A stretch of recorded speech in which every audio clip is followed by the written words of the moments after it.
Welcome to the Author's Edge radio show with Gaëlle Freer. Each week on their show, they help authors create books that transform our lives and imaginations. Through radio excellence, they create a unique community resource, one that promotes, connects, and fosters a sense of well-being. They serve listeners by providing outlets for their creative skills and energies, and they help them flourish in the competitive marketplace. Their weekly show provides intros, writing spotlights, helps you in promoting your book, your writing, your publishing, your marketing tidbits, and much more. Okay, audience, here's the Author's Edge radio show with Gaëlle Freer. And welcome to season 7. Wow. Of the Author's Edge show. Yay! Oh, I love the applause. I love the applause. Thank you. Thank you. I am so excited to kick off another season of our lively conversations with writers, publishers, songwriters, illustrators, and artists as we dive deep into the art of storytelling. Catch us live every Saturday at 8 a.m. and Sunday at 7 a.m. on KWRH FM 929 and KXOK FM 102.9, or stream online at KXOK1029.com or KWRH929.com, and via free apps on iHeartRadio, Odyssey, and TuneIn. The show also airs nationwide Monday to Friday at 8 a.m. on the My Genre Radio Network. Missed an episode? Find us anytime on SoundCloud, YouTube, or at authorsedge.org. Now that's authorsedge.org. And it is so wonderful to be back in the studio with Mark, be here with my driver and the cutest driver, Ralph. And today I want to welcome you all to another exciting conversation. And we are thrilled to be chatting with Darian Wigfall today. But before we dive into your projects and your book, Darian, I want to talk a little bit about who you are. So Darian is an author, activist, arts organizer, DJ, and media entrepreneur. He runs Certain Media, a community-centered media company, and Wealthy Mindset, a boutique artist and business management agency. His companies produce promotional videos, live streams, and podcasts for clients and community organizations. He co-directed the Far-Fetched Music Collective, an art imprint producing progressive music and art in St. Louis and beyond. Darian has worked throughout St. Louis's arts and education industry, from 9 Network and KDHX Public Media to the Central Public Library, and he has mentored students across the city. During the Ferguson Uprising, Darian's protest art was inducted into the Smithsonian National Museum of African American History and Culture, and he was featured in Smithsonian Magazine in 2015 and Fortune Magazine in 2016. Today, he continues his work throughout the Forward Through Ferguson Racial Healing and Just Fund and the St. Louis Area Violence Prevention Coalition. My goodness gracious, you are one busy person. Yes, I am. You're an author, you're an activist, you're a DJ, you're an entrepreneur. Yeah. Which role feels most like home for you? Wow. I think DJing, honestly, DJing is home, because playing tunes for people and playing music and creating that positive vibe, really, there's nothing like it. And I don't like to be a performer so much as like being a singer or a rapper or something like that, but like performing as a DJ, when that crowd connects and you play the song that everybody loves and mix it together. Just feeling it. Exactly. Just feeling it. Yeah. That's how I feel like when I'm dancing. Exactly. I love the Very feel. similar. Yeah. Yeah, just closing your eyes and just getting there. Yeah. Going into the zone. Yeah. What is your first creative passion? I'd say my first creative passion is music. I started like listening to music with my dad's record collection, and then making music and singing in choir when I was very young. And then that led to pretty much everything else. School choir, church choir? Church choir, yes. And then school choir. I did school choir in middle school, but I wanted to do band more. I actually ended up playing the trumpet after that. Oh, my son plays the trumpet. Right on, yes. Wow. Very inspired by Dizzy Gillespie and Louis Armstrong. And My son, he was going to grow up and be Louis Armstrong. That's what I wanted to be doing. That's what he was going to do. Very inspired by. So I kind of left school choir for band after that. But did you do band? Yeah, I did band. Yeah, marching band? Yeah. Exactly. So did my son. Okay, there we go. That's the only reason why I went to the football game. Yeah, that's the best reason to go to the football game sometimes, depending on your school's team. Yeah, absolutely. Yeah. Are you still playing your trumpet? No, I play drums now, actually. That's more my thing. I picked up a couple of different instruments over time, playing a little bit of piano and keys and things like that. But I really kind of like stuck with the drums. I like to do that and make beats and stuff. Yeah. Well, you need to pucker up. You need to pucker up. Did you always imagine yourself as a storyteller across writing, music, and activism? I didn't actually ever imagine myself as a storyteller. I think I kind of fell into it really through. I was always a good writer in school, like did well in English class and things like that. But so English was your favorite subject? Yeah, because do you remember your English teacher? Miss Barra in high school. Good. Yeah. Because I guess I was an English teacher for 39 years. Y'all make a huge impact because I wasn't really into history.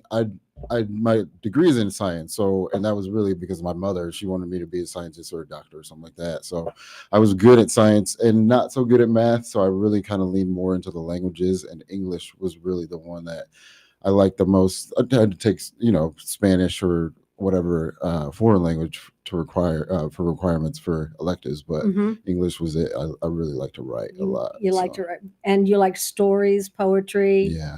All of it. I write poetry now. I write constantly. I'm writing the second volumes of the books that I have now, and I write poetry. I write raps. I write songs. I write all kinds of things all the time. Well, we're going to talk in a little bit about your books, but right now I'd like to talk more about you. For sure. Okay. How did Certain Media get started? Certain Media came out of a need that I saw. So, as you mentioned in my bio, I used to run a music collective called Far-Fetched, and when that kind of run its course, I needed another avenue to be able to mentor artists. What does Certain Media do?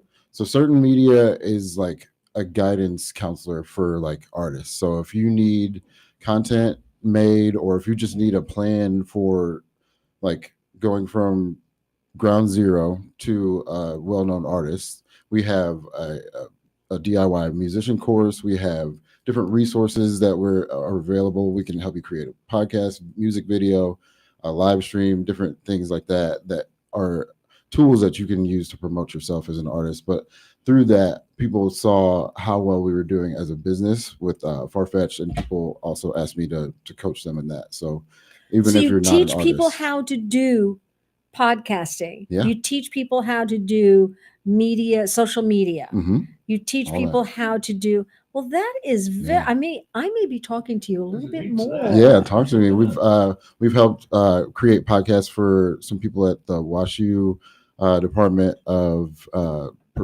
Precision Medicine, and basically what we did over the summer was teach 4 high school students and their faculty advisor what microphones to buy, what equipment to get, and then kind of, best practices on where to sit with the microphone, practices on how to interview, things like that. And then they created their own podcast with that. I kind of stepped back and let them do it. And it's called Genish.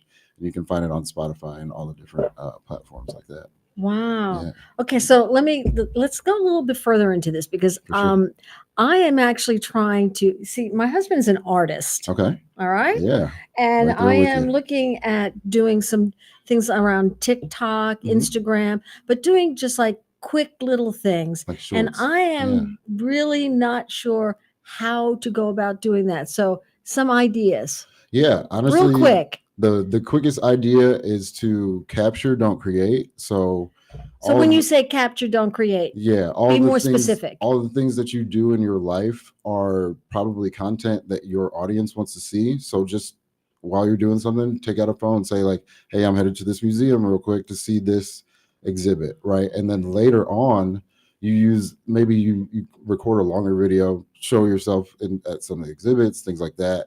You clip those into shorter little vignettes, like I would say like 5 to 10 seconds, and then use those as like, this is some of the things that I do when I'm not on the radio. And then you can kind of intersplice that with, obviously you have video from what you're doing here, so that in between your asks, you can kind of show who you are, right? As a host and things like that. So record lots of video of things that you do every day, and then use little clips of that to help promote yourself. Okay, I think the part that I'm having difficulty with, I can do the videoing. Yeah. The part that I'm having difficulty doing is doing the little clips, how to put the clips together and how to put them on the like TikTok or putting them on Instagram. That's the part that I'm having. So later you and I are going to do some talking. We'll get more into the weeds on that. On the nuts and bolts of this, because that's where I'm having my difficulty. That'll help you with that. We need to get more back to you though. What kind of projects inspire you most on so now the next thing is all right, so you went to sell certain media and they are more community centered in practice, right? Yes, so it's not just a name, it's something that you use to teach with. Yes. Okay. Yes. So you teach people how to do, so then you go into what is then wealthy mindset. And so wealthy mindset is more of the business and like business coaching. So there's a company called Chemistry Coffee that I helped start in Marshall, Missouri. Say that again? Chemistry Coffee. So they are a coffee business based on chemistry. So like there's a lot of chemistry in coffee in general. Just does this have anything to do with Andy? Because he was into coffee. Yeah, a little bit. Yeah. So he is involved in a similar venture, but it's not the same company. Oh, okay. But yeah, basically their idea was like, let us show you the science of making the coffee to kind of like give you a show while you're also getting your coffee. Because, people don't want to just get their coffee anymore. They want an experience, just like Starbucks is an experience, right? Make it an experience. Yeah, that was their idea. And so I kind of helped them get off the ground and a couple other companies that I've helped. And I call that wealthy mindset. So we have like a little runway of how to start your business with that. Okay. How do you define success in your businesses? So, yeah. Yeah, that's a great question. For me, it's mostly about impact. I know a lot of people get into numbers and how much money you make. I remember talking to the SBA advisor here and telling them how much money the music collector was making. She's like, "Oh, that's like a micro business." So I was like, "Oh, I guess it is a micro business as far as like how much money the business itself makes, but the artists actually make quite a bit more because most of the money is going to the artists." And the impact that we had in St. Louis from like having shows at the Pulitzer, working with Nine Network, working with pretty much all of the institutions in St. Louis, I was seeing a greater impact like person to person. But, for me, that is what is the biggest success for us is like people wanting the product or the service that you offer and then, kind of becoming a household. So it's person to person that's most important to you. Yes, for sure. More than the money. Yes. Sure. Although the money does need to pay. Money doesn't hurt. Yeah. The money doesn't hurt. You can't skip that part. Yes. So you have a multitude of businesses. I mean, you have certain media, you have wealthy mindset, you have far-fetched music collection, you have Nine Network. Well, I just work there. That's the local 9 PBS. Okay. PBS affiliate. Yeah. Okay. So. All right. So, but you have how many different businesses? 3 businesses and probably like 5 ventures in general, just like making music and writing books. And when do you sleep? Don't sleep a ton, but I sleep. I would say not. I do sleep every night. I do sleep every night. You do sleep every night? Yes. I hope so. I'm not the team no sleep. I definitely believe in I sleep. really hope so. What's been your proudest moment as an entrepreneur? Wow. I think my proudest moment as an entrepreneur was when we got featured in Fortune magazine in 2016. I would think so. Because it was a piece about, I guess, the contrast between the C-suite and young entrepreneurs deciding not to go that track. And so we were quoted as like not wanting to go corporate, speaking of like community minded versus like corporate. And so we were quoted. They came and like sent a videographer to take video of it for the online piece. And just like being quoted next to people that run Kaiser Permanente and things like that was just like incredible. I never thought that would happen. And it really kind of came from my entrepreneurial mindset, but out of activism, because I was hosting a meeting where I was very active during Ferguson, and there were a lot of people outside of my bubble that were like, I don't know if I can be in the street and protesting and things like that. So what do you suggest for me? And I was like, well, there's not really many resources, so let me just start something. And so I was having a group conversation on race, right? What is your lived experience with race? And so it was a safe space. We were hosting it in Rise Coffee at the time. I don't think that's there anymore, but one of the people that was attending that happened to work for Fortune magazine, and she knew that I was also an entrepreneur, so she covered us for that. But yeah, just all those things kind of coming together. When the luck works, the hard work and the luck works. Yeah, indeed. Okay, because without the hard work, I don't think the luck comes in. Yeah, hard work makes preparation, right? Yeah. Mm-hmm. You also co-directed Farfetch Collective. Now, how did that idea take shape? So that was an idea that was started by Damon Davis in 2000. I would say 2011. I came on in 2013 because he's an artist and he was also running the business. But as you probably know, that's very hard to do all at once. Yeah, some people don't have both. I am around writers and I'm around artists, and they don't know. Yeah, not very business minded, and that's really why I went that way, because I, for whatever reason, have been blessed with both. Like I could make music and be creative and write and like have these little worlds in my mind, but I'm also very organized and kind of business minded, understand like the process of like building from scratch and then building slowly over time, and like finding different networking resources, different things like that. And so he had wanted to separate being an artist and running the business. So he was like, can you come in and run the business? I just want to be an artist. And so from 2013 to 2022, I was running the business side of Farfetched, and from local booking to national bookings from national acts that were coming in St. Louis that wanted our artists to open up for them and different festivals, all those different things. Now, what kind of art do they do? So I would call it experimental electronic music. So everything was based in producing from a computer. So not many, some of them did play instruments, but not many people played instruments to record their music. They might play it live, but basically like soundscapes, rock music, hip hop, R&B, all kind of based in producing, like one producer using their computer to produce that music. So that was how does music flow into your storytelling voice? I think there's a rhythm for everything, really. Like my science background tells me that everything's vibration, right? And so vibrating energy has a certain frequency, and that music is sort of a control of those frequencies and being able to like convey the same vibration, for the feeling that I was having in my heart when I made this song, and then you can actually feel it when you listen to it. I think that is the same in storytelling, right? So like in the way it's a rhythm that I pace, to the language, pace the story. Exactly. Yes, there's it's voice. Yeah, it's exactly. Voice. Yeah, the way somebody sings is basically like, and the way the somebody story. writes, and the way somebody speaks. Exactly, it's their voice. Absolutely. Indeed. If you're just joining us, this is Author's Edge, coming to you live weekly on Saturdays at 8 a.m. and Sundays at 7 a.m. on KWRH 929.com and KXOK 102.com. And I'm here with author and activist Darian Wigfall, chatting with him about his book, Not So Princess Jasmine. Now, you're an activist as well. Yes, I am. And right now we are on the 10th anniversary of Ferguson Uprising. Indeed. And how did that impact your life and your work? Man. How deep do you want to go?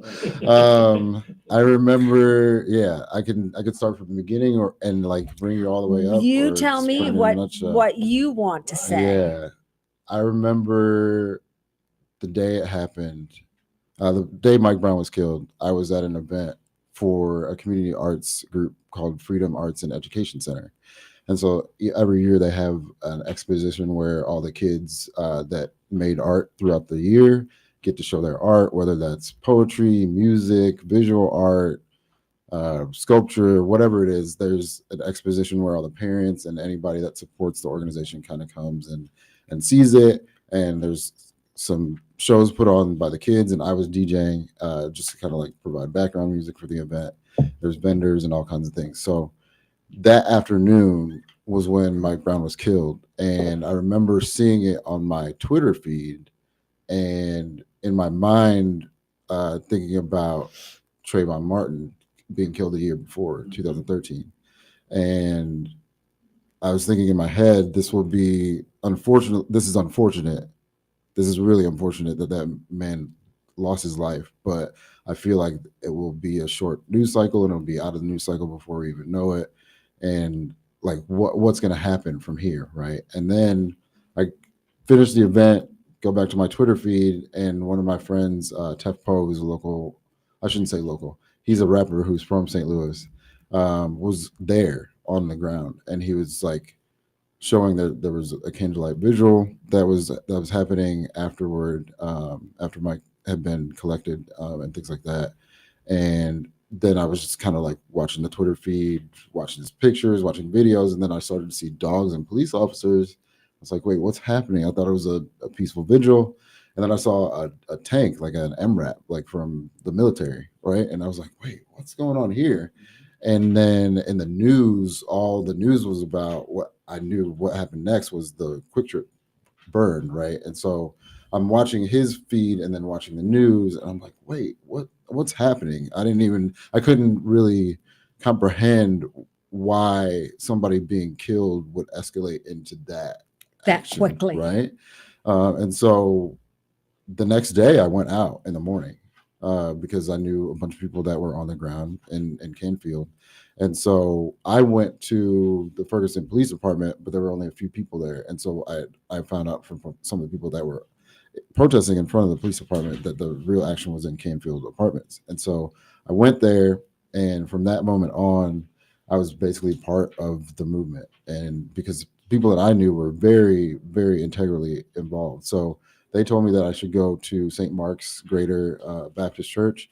And so they were organizing between Julia Ho, Kayla Reed, Tef Poe, and quite a few others, Montega Simmons. I think Mama Jamala Rogers was there at that point as well. Michael McPherson from now it's all kind of like flooding back. Veterans for Peace. There were a number of different organizations that were there at the church, and so what I did was join the safety team. And so, and the safety team was safety team was when the police were using gas and flashbangs. You were to go out with like water and Malox so that you could neutralize the effects of the gas. And so I went to Greater St. Mark's that next day, and then from that day on for probably the next year or so, I was either doing that, like going on the front line to give people water and Malox, because what was interesting to me was we were getting tweets from Gaza at the time that they were telling us how to neutralize the gas and also how to build gas masks out of 2-liter bottles, because they knew that we wouldn't have enough money to buy actual gas masks. So people from Gaza saw what was happening in Ferguson and were tweeting to us like how to deal little with resources. Yeah. And so I was organizing with that group, and then that led to me being a part of Hands Up, Don't Shoot Coalition, which was like over 50 organizations from Veterans for Peace to the Reformed Church, the Jewish Reformed Church, and like I said, over 50 organizations. I can't remember all of them, but basically they were some of the people that organized Ferguson October, and that was the big like national rally that we had here in St. Louis. And that was how my protest art ended up in the Smithsonian. So people are watching us organize to get Ferguson October to happen. And so after that happened, they wanted to collect artifacts from that event and from other protests. And so They asked for a banner that was used at Ferguson October and just any other artifacts that I had. And so I sent them some pictures of like a protest sign that I had made for a separate protest, but all through that process of Mike Brown. And then I believe it was Von Derek Myers was killed next, and then Kajimi Powell. Over the course of a year, Black men murdered by the police unarmed. And so there were different protests all over St. Louis, and that was one of the signs that I'd used. And so they asked for that banner and that sign. And so now I've actually been to Washington, D.C. and visited the museum since then. And the banner is like very prominent in the museum. It's right at the end of the tour. So if you follow the tour, it basically starts at Europe and Africa starting to like trade, right? And why the slave trade starts, and then it ends at Ferguson, right? Now it does. And so my friend Brian actually made the banner, and my friend Emily commissioned it, so their names are on it. But if you look in the records, I'm the donation person. So yeah.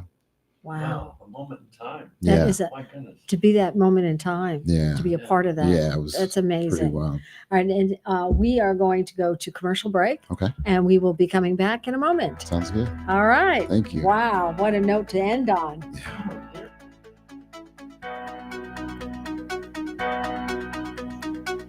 Merton Services is a heating, air conditioning, and commercial refrigeration business that's been providing exceptional services in St. Louis for over 50 years, and they take pride in providing services and comfort to both residential and commercial customers. With the temperatures rising in the summer and dropping in the winter, your comfort and health can be put in jeopardy. With proper checks and maintenance, Mertens will keep your equipment in top shape. And when it's time to replace your furnace or your air conditioner, they've got you covered. With a wide range of options, Mertens has the perfect HVAC system to fit all of your needs. To find out how the good folks at Merton Services can help you with all of your HVAC needs, contact Merton Services at 314-845-1500. That's 314-845-1500. Merton Services, 314-845-1500.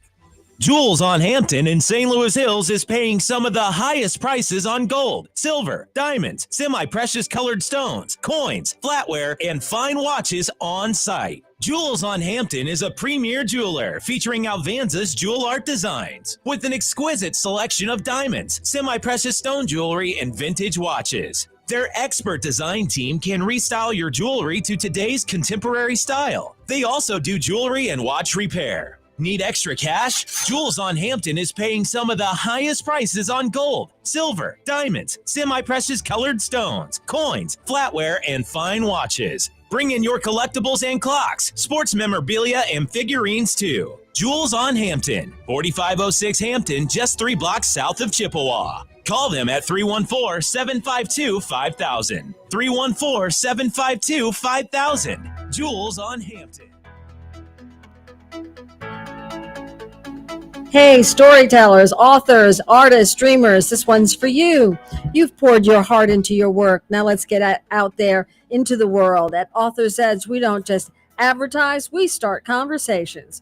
With interviews, reviews, and behind-the-scenes stories, your book or project finds its people. Why join us? Because readers are listening, and your story deserves to shine. So let's do it together. Call 573-714-1352. Author's Edge, where authors and readers meet. Now, here's another great opportunity. If you're in Missouri, consider joining Missouri's Writers Guild, a statewide network founded in 1915 that supports writers through workshops, conferences, contests, local chapters, and professional resources. Members gain access to a strong literary community and tools to grow their craft. Joining is easy. Just visit MissouriWritersGuild.org and sign up online. Whether you're a seasoned author or just starting out, there's a place for you in the Guild. Welcome back. And if you're tuning in just now on Author's Edge, today I am chatting with Darian Wigfall about his book, Not So Princess Jasmine. Now that we've set the stage for your story a little bit, Yeah. Well, we kind of talked about the Ferguson and your impact there, Indeed. and being in the Smithsonian Mhm. and the Fortune magazine. Yeah. What I'd like to talk about, though, is get into your book. Okay. Sounds Okay? good. Yeah. All right. So,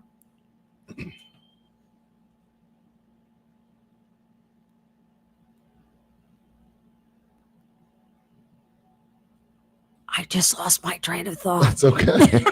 It'll come back. No. Welcome. So we are going to, what I'm going to do is I'm going to read an excerpt that you sent me Yeah. from your book. And then we'll talk a little bit about this book. It's called Not So Princess Jasmine from the Bright Lights series. Oh, it's the first volume. Yes, ma'am.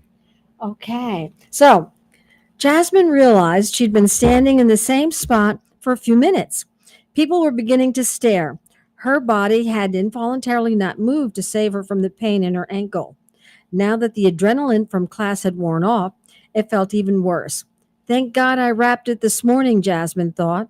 She began to limp slowly down the main drag to her street, 2 blocks away. The cars seemed to pass even more quickly at her slow pace. Jasmine noticed how different it felt not to have the full use of all her limbs. She turned the corner of her street as she noticed a perfectly restored muscle car pause at the stop sign across the street in the opposite direction of her house. There was a break in the cross traffic, and the muscle car roared as it sped through the intersection. Just as the car passed her, it came to an abrupt stop. Jasmine was startled. She was hobbled and didn't have any way to protect herself.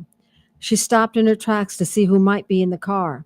Jasmine, come here, a man shouted from the car. Wow. Yeah. I believe you got a little. Why did you cliffhanger. choose to stop Jasmine mid-sentence, step in pain? I mean, this is a really strong little thing. What was going on here?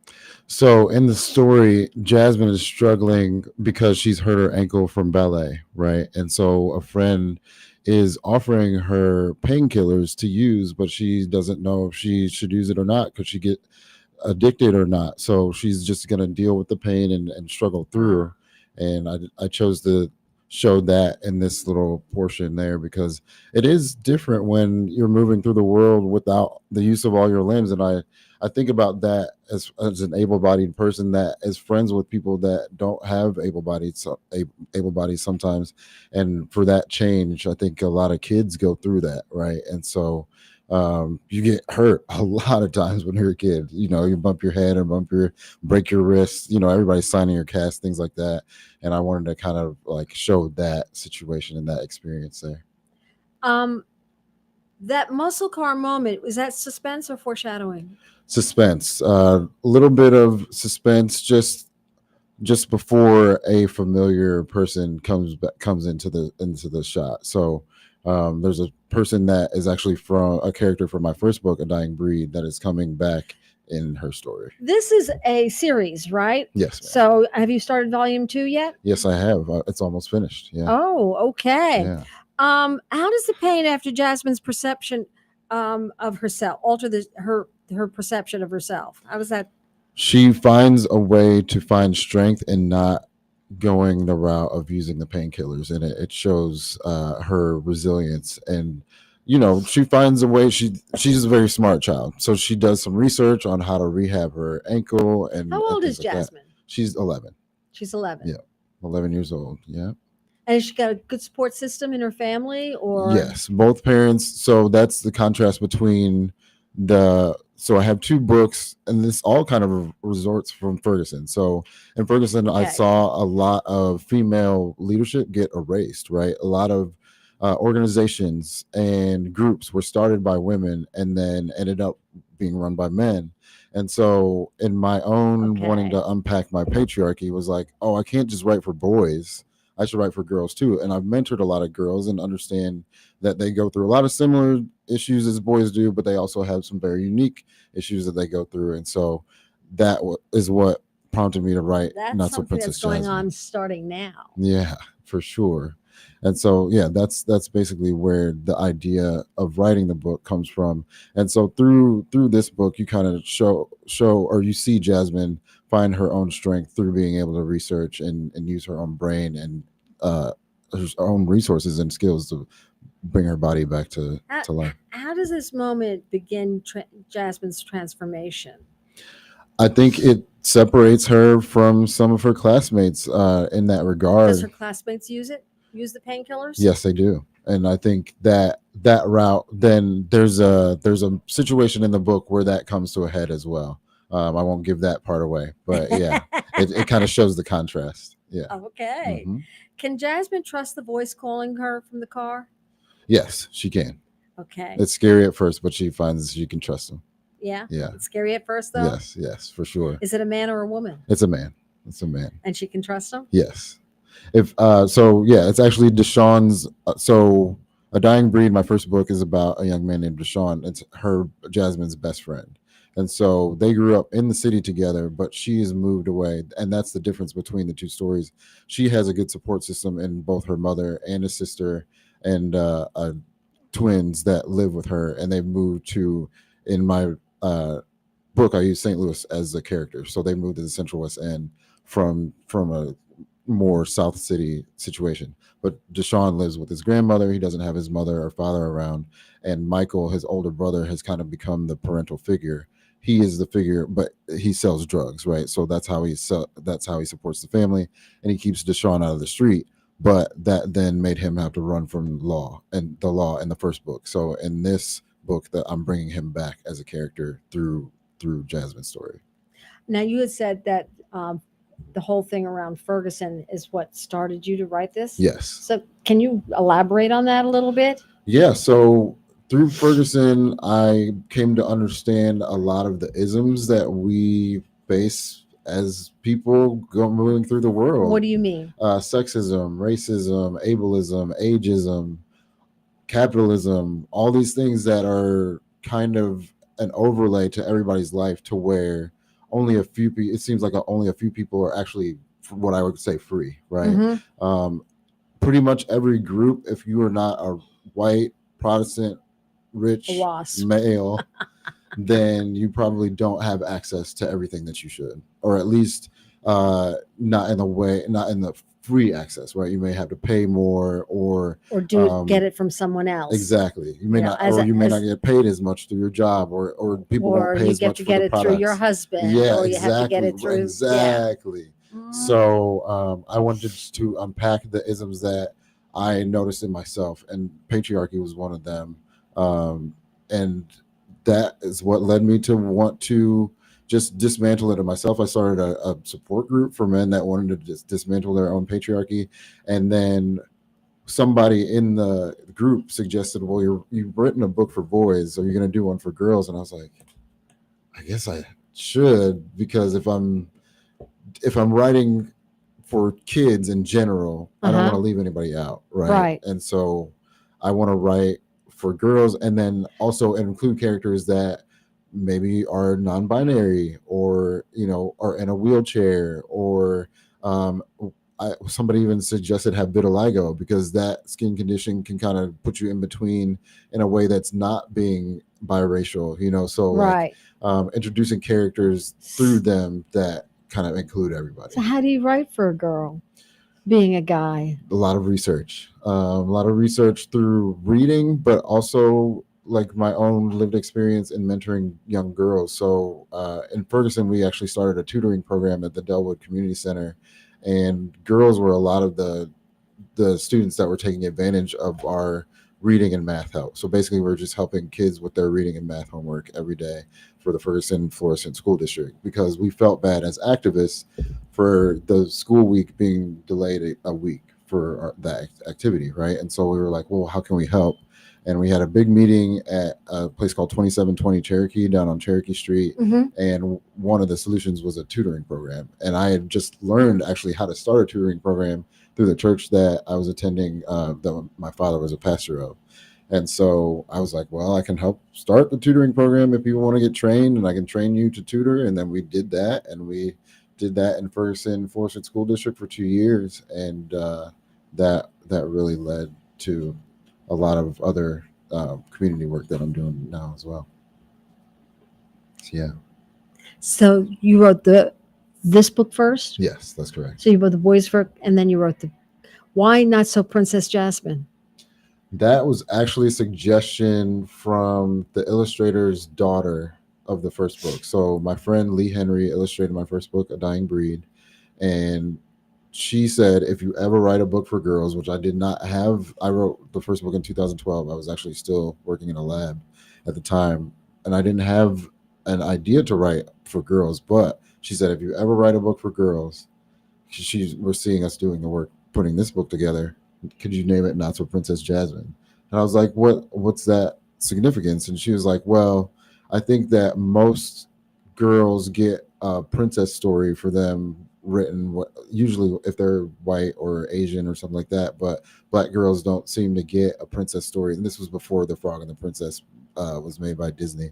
So she's thinking in her head, we kind of seem like the anti-princess kind of character. So that's where she came up with the idea, and I was like, that actually kind of has a ring to it. And I think a lot of people are familiar with Princess Jasmine from Aladdin and things like that, and so the Not So kind of gives you an idea of like, this is not that story, this is not the Disney story, this is kind of a more like realistic, a little bit more gritty. Right. Interesting. My husband wrote a story just real recent. We just finished it this summer, and he called it Princess Goldie. Oh, really? Okay. But it's a goldfish. Okay, nice. That's why it's Goldie. That's amazing. Is that a kid's book?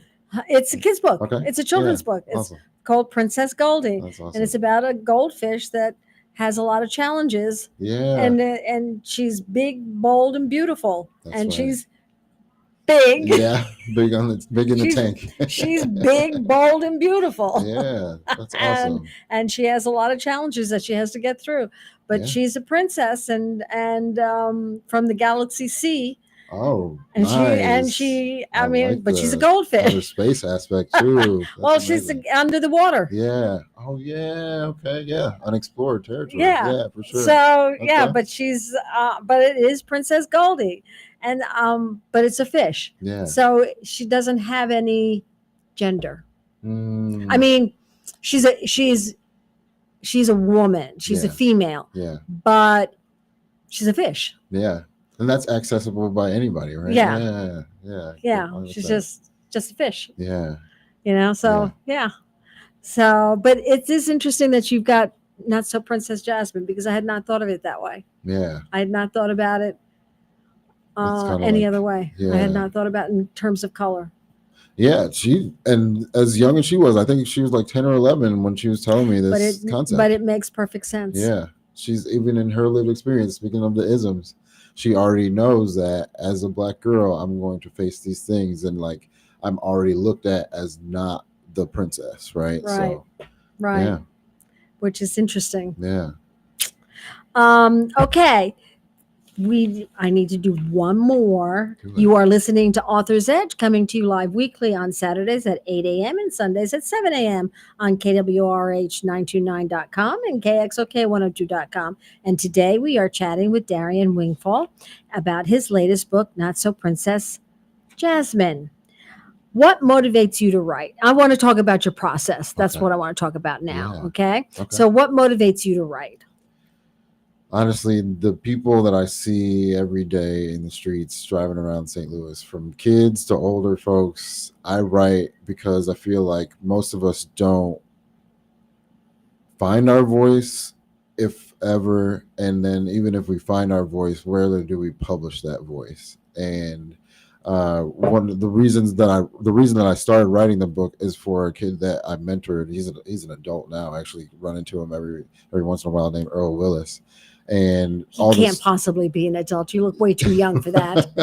I'm 44. If you believe that. I'm 70. So yeah, you don't look that either. So well, thank you. Yeah, your young faces. Yeah. So I write for the kids that I see in the street because I think most of them don't have their story written. And I was talking to the head of the St. Louis Black Authors for Children's Books yesterday, as a matter of fact. And we were talking about how most of traditional books are a little bit too light on what's happening in the subject matter. and more books now are telling more real stories, but a lot of times the main character is already in trouble. Like they're already selling the drugs, they're already in the gang, they're already pregnant, they're already whatever Yeah. it is. And so I was telling him that I wanted to write from a perspective of kids that are facing that, from a perspective of people around them are doing it, and maybe even encouraging them to get involved, And they're not doing they it, never and get they're involved. trying to fight it. Yes, exactly. They never, Yeah. because that story is there too, but I Yes. don't see that getting told. I don't either. Yeah. Yeah. So Good. I like that. yeah. How did you come to be an author? How did that come to be?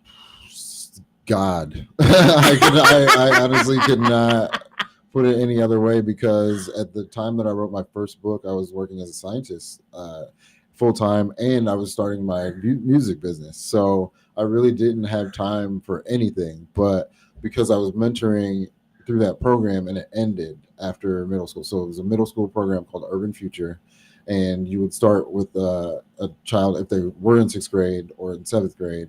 Then you'd start with them then, and then once they finished 8th grade, it was over. And Right. so once I finished with Earl, I was like, well, should I go back to the program and just start again one-on-one?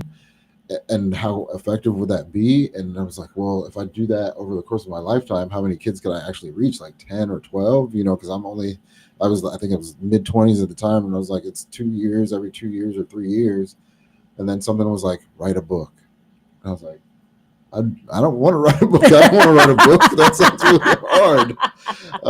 And so I was like, okay, maybe I can take some of the downtime in the lab. And all right, so I started writing, and then I reached out to my friend Lee, and he was like, I'll illustrate it for you if you write it. And I was like, okay, well, now I'm accountable to somebody else in the real world. And so I would write a little bit, and he would send a picture, and then I would write a little bit more, and he'd be like, hey, can you do So that's this character one, profile? right? Yes, that's right. A Dying Breed volume 1. A Dying Breed. And Okay. so yeah, that was how I became an author, was like wanting to reach more kids, but not necessarily wanting to try to do it one-on-one, and like understanding the time constraint. And so I basically wrote a little bit of Earl's story, a little bit of my own personal story, and yeah, that led me to writing that book. And then Ferguson really led me to writing the second book in conjunction with Lee's daughter telling me the title. To already have the title was huge, because I definitely would not have had that title or come up with that if And the fact that you made her a ballerina yeah works perfectly with the not so Princess Jasmine. exactly, kind of a princess aesthetic or archetype, but I mean, ballerinas are always princesses. yeah, exactly. Yeah, I like that. You got I it. like that a lot. Thank you. So what is your daily writing process like? I like to write when I walk, and I write When you walk. Yeah, so I write So on my phone. explain that to me. Oh, you write on your phone. I write on my phone. I used to write strictly with paper and pen. My first 2 books I wrote paper and pen because I like that tactile feel. But sometimes I get an idea for like a scene or something like that, some like lines that somebody's saying, and I don't have like a notebook around. So I was like, well, let me get something that I can always access. So I started a note on my phone, and I also have a Google Drive that I update, a Google Doc, so that I can access that anywhere in the world via the internet. So when I walk, I can clear my head. I don't know if you take walks on a regular basis. I walk, and it kind of like lets everything else fade away. And so I'll just revisit what I last wrote, and then walk a little bit, and then write a little bit, and then walk a little bit, and write a little bit. And I was honestly inspired by Stephen King, because I saw an interview where he said he wrote 6 pages a day. Because I was like, how is he so prolific, right? He's written so many books. And then I saw that interview. I was like, oh, no wonder he's been able to write so 6 many pages a day. Yeah, if you write 6 pages a day, you got a book maybe in a few months. 365 days. Yeah, exactly. So I was like, I can't write 6 pages a day, but I could write at least 100 words a day. And so I challenged myself to write 100 to 200 words a day while I'm walking, or even if I don't walk. But I do like to do it while I'm walking, because the ideas flow a little bit better. But that's my writing process now. How does your background in music shape your prose? I really think in the second volume of Not So Princess Jasmine, I'm actually referencing songs that I like to listen to, right? Or that I know that I've heard requested from you. So like I'll do events for schools DJing, and that really informs me what the young people are listening to, because a lot of times it's artists I've never heard of, but sometimes it's artists that I'm familiar with, and I'm like, oh, you're listening to that too, interesting. Me as an older person also knows the artists that you like. So because I think music also tells you about the character of the for person. sure, yeah, what you like tells because you a lot. it tells you the character of the person. Uh-huh. It really does. What you groove and move to, yeah, because the words are there, Mhm. and if you like those words, Exactly. that is who you are. Yeah, because you feel like it reflects you in some way, right? Mhm. And I mean, especially lyrics can say it in a way I can't say it. Okay, I grew up in the 70s. Okay, one of the greatest decades ever for music. Okay, those lyrics, all those lyrics about being independent, Mhm. going out to the world. Mhm. Those are the words that I use to raise my son. Yeah. Oh man, such great messages, because like you think about who was active at the time. It's like the Beatles and Stevie Wonder, and Michael Jackson, and all these Tell people me that about had these it. like positive messages and like calling ourselves to our higher selves. You know, Yes. Earth, Wind, and Fire. Man, Yeah. so great music. Please. Yes. Okay. Man. All right. I'm with you. Oh. Getting goosebumps. Do you see yourself more as a plotter or as a pantser? I mean, do you plot everything out, do you? I think I'm a little bit of both. That kind of artistic and business side. I plot things out. I definitely have kind of internal schedule. Do you like make an outline? Yes, I do. I do have an outline. I have. That English teacher got to you. Yeah. She got to you. It helps. Writers out there, if you're listening, make your outline, because it will help you stay on the story. You don't have to be precise. Yes. But you do have to say what happens first, what happens next, what happens last. Exactly. Because if you don't, you're going to have what happened last happen first, and then you're what? Now you're rewriting, and nobody likes to do that. No. Do you write with an audience in mind, or do you write just for yourself?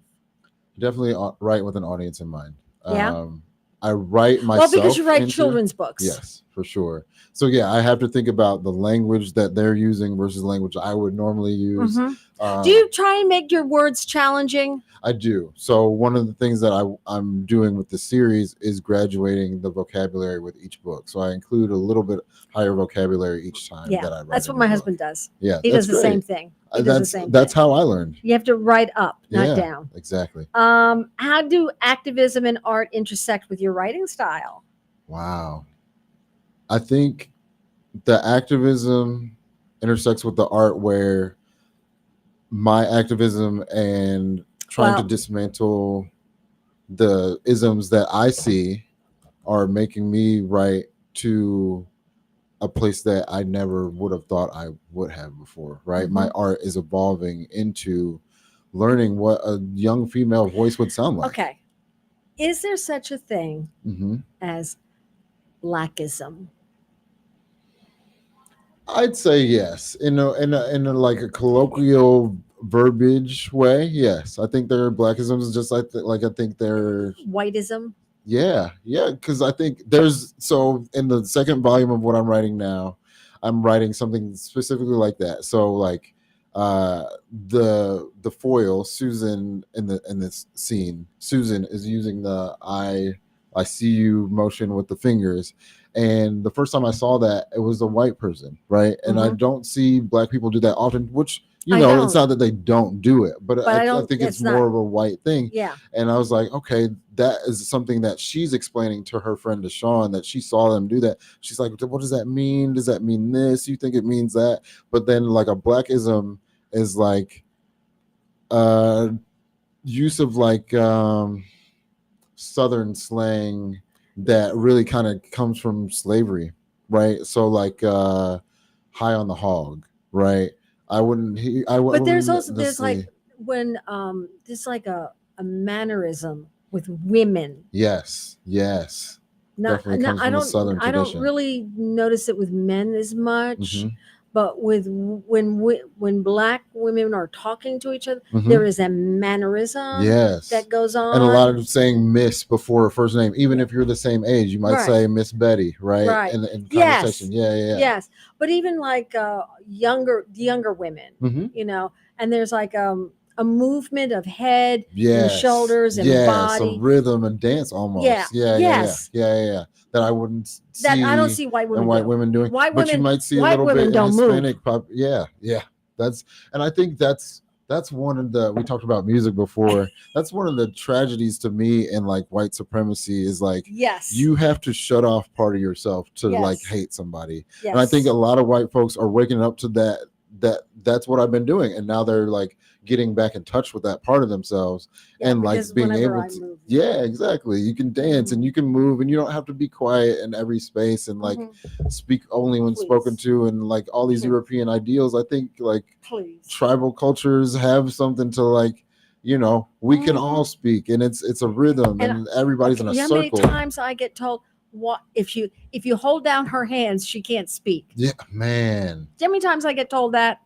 Everybody in the circle should get a chance, right? And it's true. If you Yeah. hold my hands, I won't speak. Yeah. But my hands move. But you should get a chance to speak, and move your hands, and move my hands and move my body because that's why I talk. Yeah, that's right. Okay. Yeah, for sure. For sure. Okay. What books shaped your voice as a storyteller? Man. So, like, what are your favorite books? What's your favorite children's book? My favorite children's book is relatively contemporary. It's When I Was the Greatest by Jason Reynolds. That's my favorite children's book. But I also like Black Boy by Walter Dean Myers. That's probably my second favorite. What did Mom read to you? Mom read me everything from Punt, Pass, Kick, and what is it?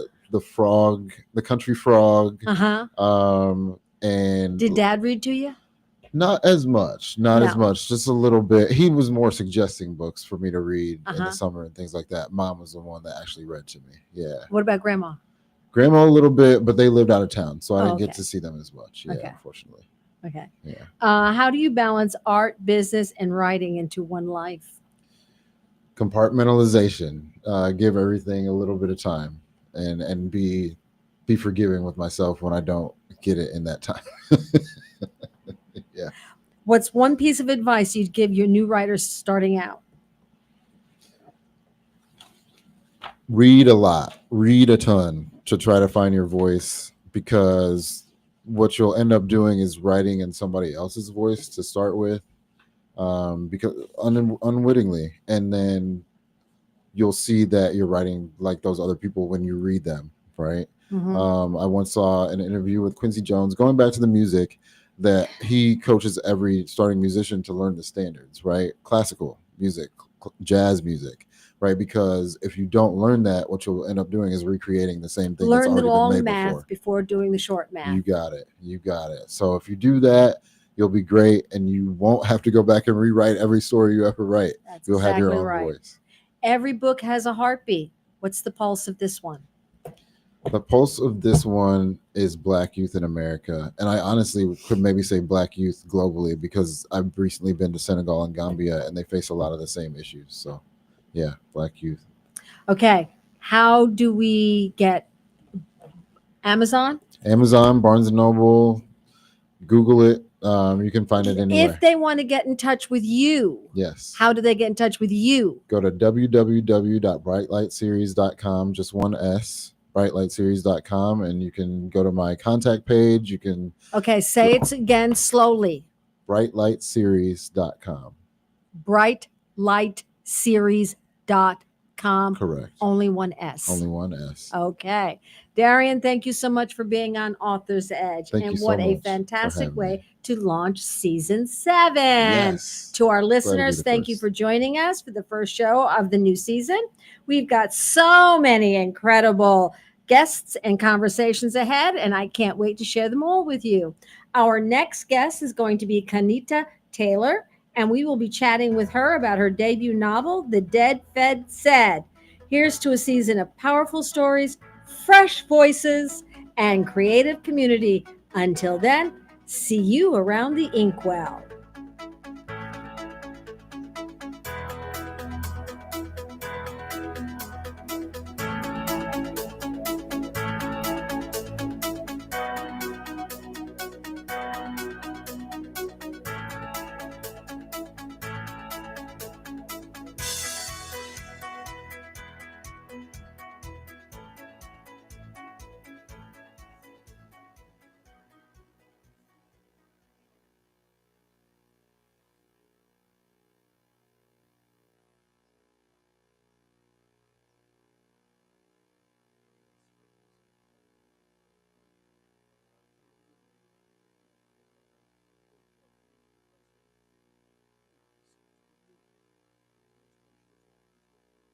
Wow, what a note to end on.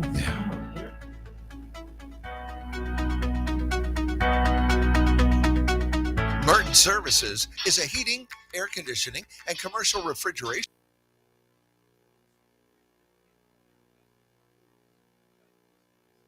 Some of the highest prices on gold.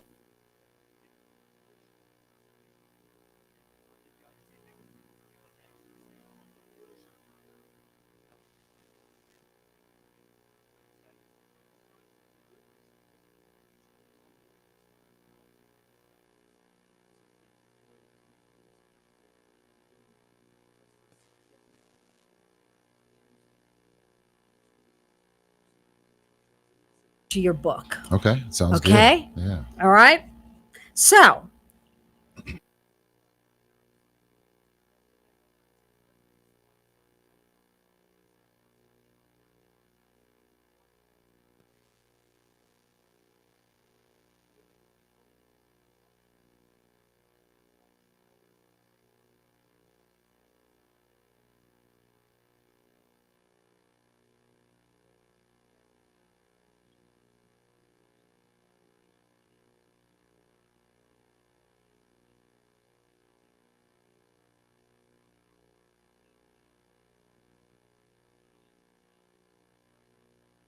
all right. So,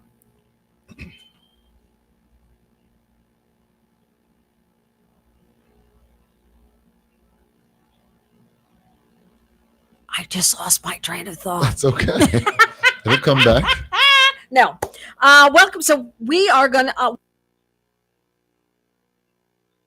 what I'm going to do is I'm going to read an excerpt that you sent me. What I'm going to do is I'm going to read an excerpt that you sent me from your book. And then we'll talk a little bit about this book. It's called Not So Princess Jasmine from the Bright Lights series. Oh, it's the first volume. Yes, ma'am. Okay. So Jasmine realized